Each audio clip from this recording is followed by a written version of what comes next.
अरिहंताणं नमो सिद्धाणं नमो आयरियाणं नमो वज्रायाणं नमो लोये सव्यसाहुणं नमः श्रीवर्धमानाय निर्धूतकलिलात्मने सालोकानां त्रिलोकानां यद्विद्यादर्पणायते नमो अरिहंताणं नमो सिद्धाणं नमो आयरियाणं नमो वज्रायाणं नमो लोये सव्यसाहुणं।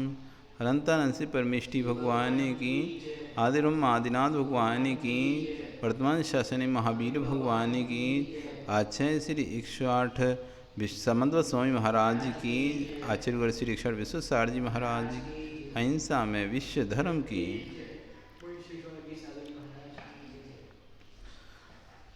आज हम यहाँ पर श्लोक नंबर 40 द्रव्यान योग का लक्षण पढ़ेंगे।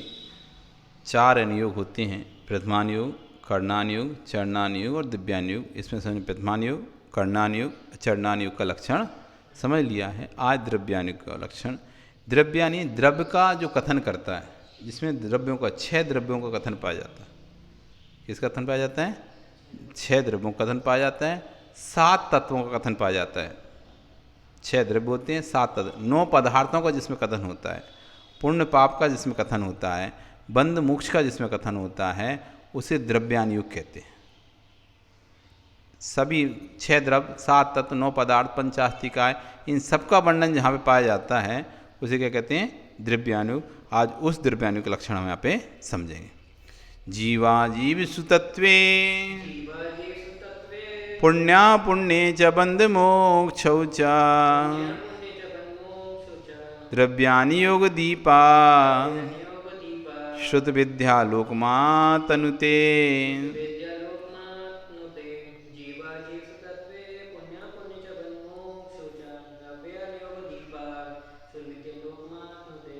द्रव्यानि योग दीपा, जो द्रव्यानि योग का दीपक है, उससे क्या देखा जाता है? जीव अजीव, जीव अजीव को देखा जाता है।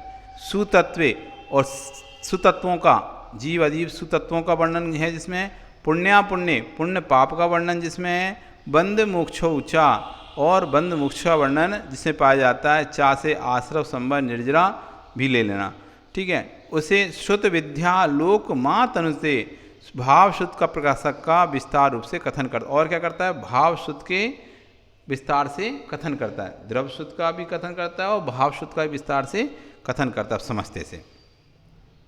6 द्रव्य और 7 तत्व। 6 द्रव्य कौन कौन से होते हैं?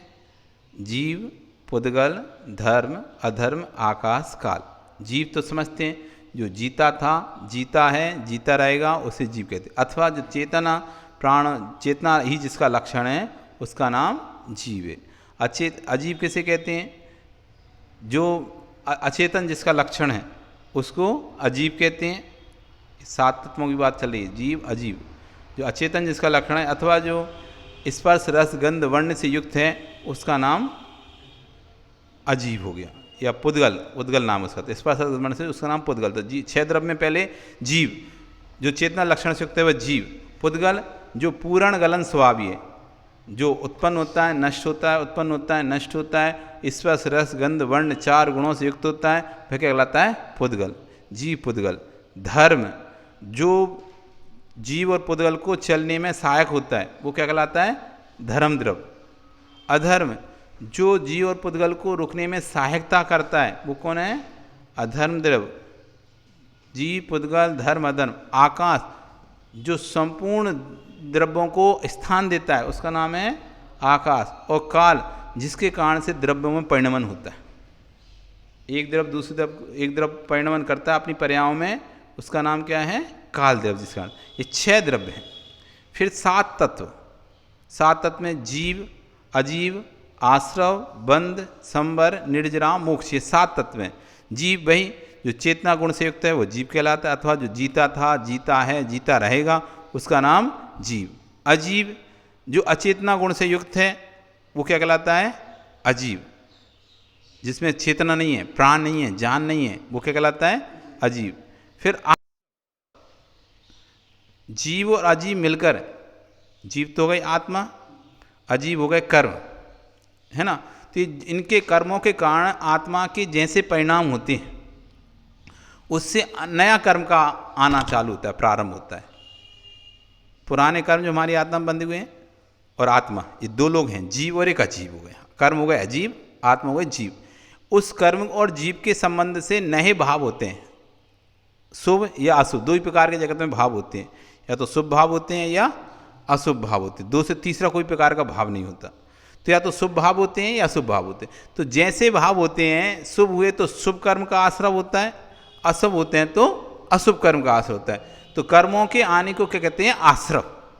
जीव अजीव के निमित्त से कर्मों को आ रहे हैं, उसका नाम क्या है? आश्रय। वे कर्म आकर आत्मा में वापस बंध जाते हैं, तो इसका नाम कहलाता है बंध, उसे कहते हैं बंध।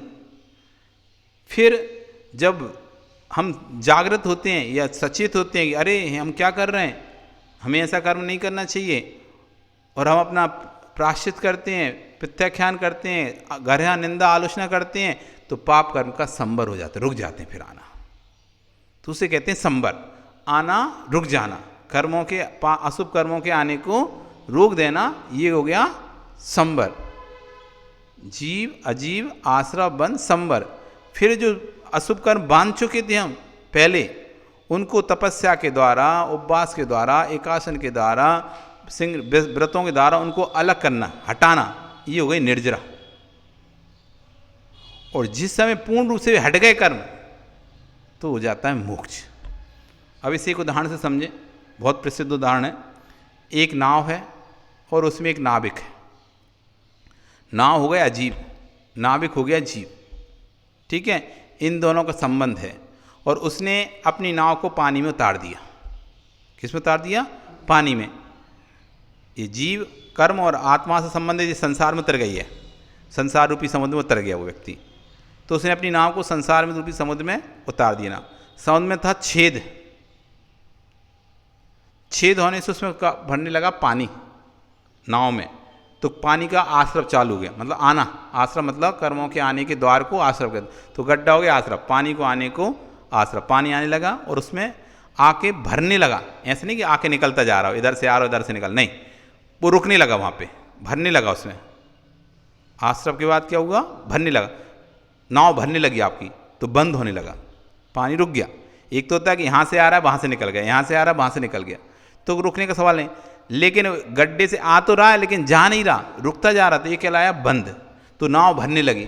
जब उसने देखा अरे ये नाव अरे ऐसे ही आश्रय होता रहा, पानी ऐसे ही आता रहा, तो एक दिन तो मैं डूब जाऊँगा, 4 गतियों की कोनी में डूब जाऊँगा।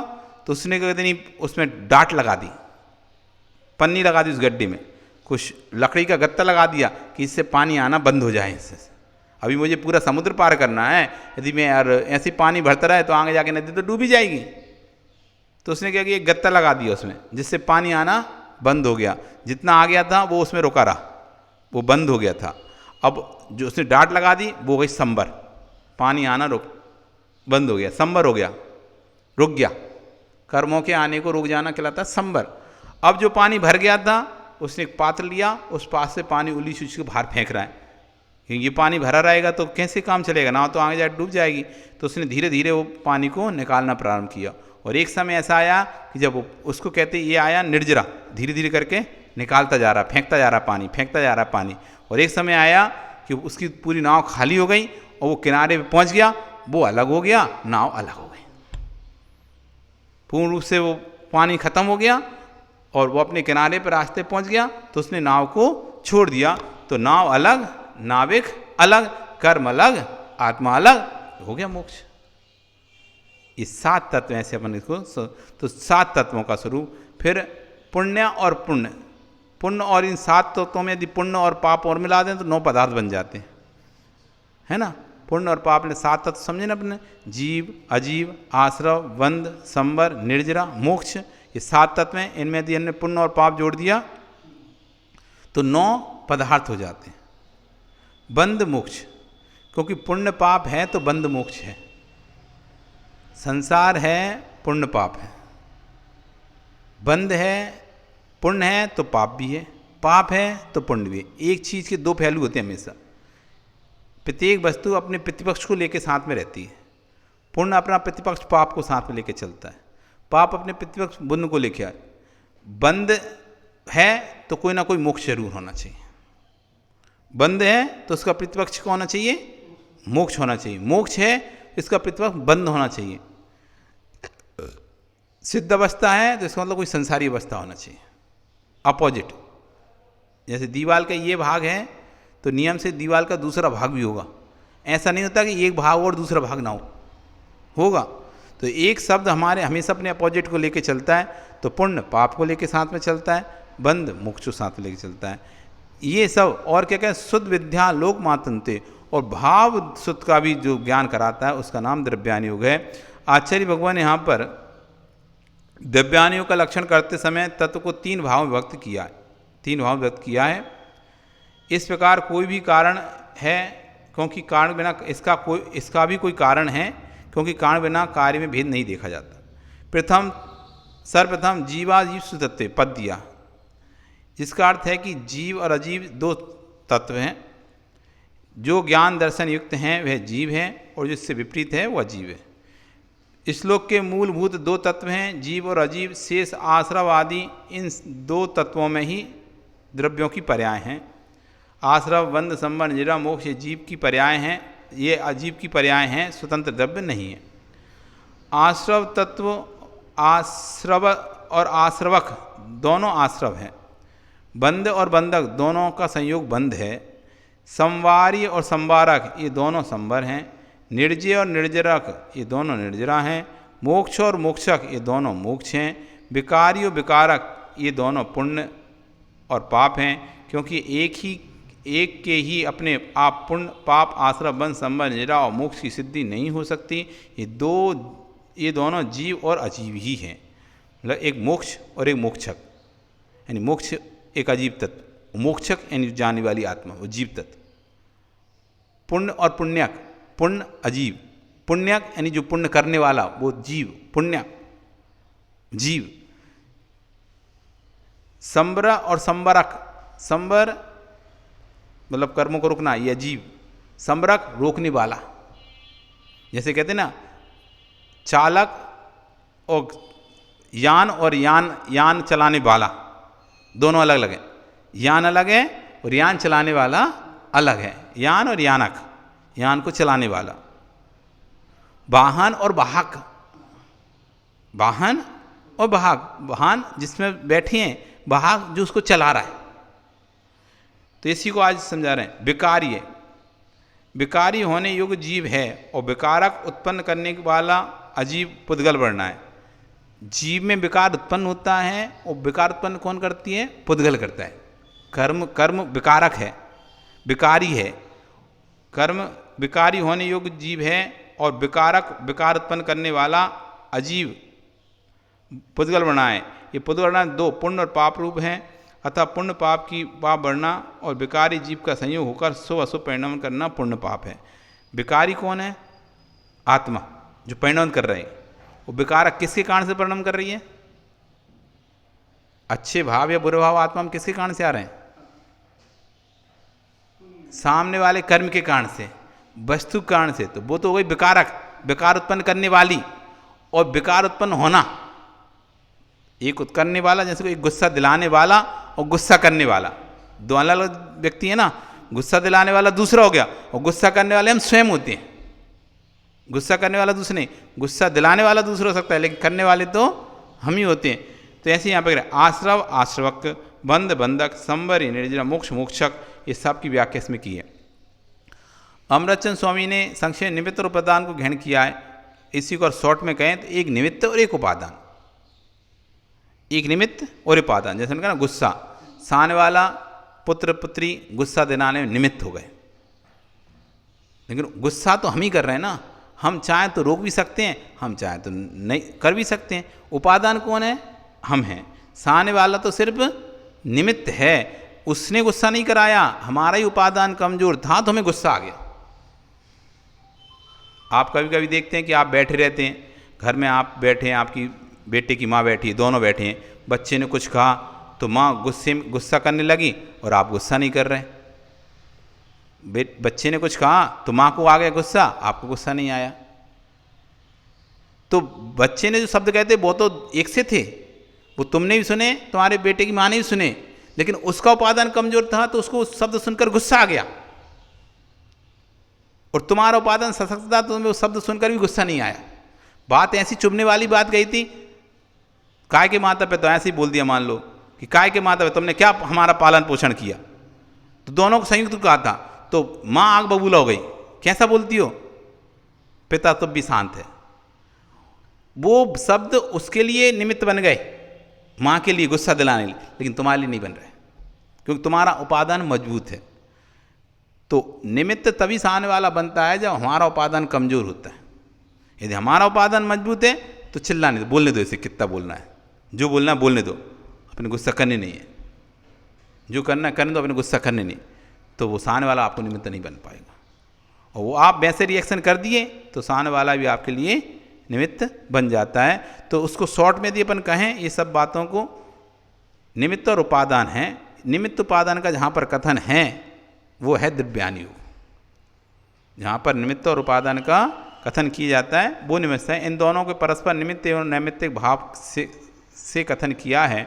जीवकृत परिणामों को निमित्त पाकर स्वयं ही पुद्गल वर्णाएं कर्म रूप परिणत हो जाती है। जीव का निमित्त पाकर कर्म पौद्गलिक वर्णाएं कर्म के रूप में बदल जाती हैं। इस तरह यहाँ पर स्वकीय अपनी शक्ति से भाव रूप परिणाम करने वाला आत्मा के भाव रूप परिणाम करने में पौद्गलिक कर्म प्रगतियों का उदय निमित्त कारण बनता है। आगे और भी हम समझेंगे। ये 7 तत्वों का वर्णन, 6 पदार्थों का वर्णन, 9 पदार्थों का वर्णन, 6 द्रव का वर्णन, 5 अस्थिकाय का वर्णन जहाँ पर पाया जाता है उसका नाम क्या है, द्रव्यान योग का है। नमो रिंताण नमो सिद्धाण नमो आर्याण नमो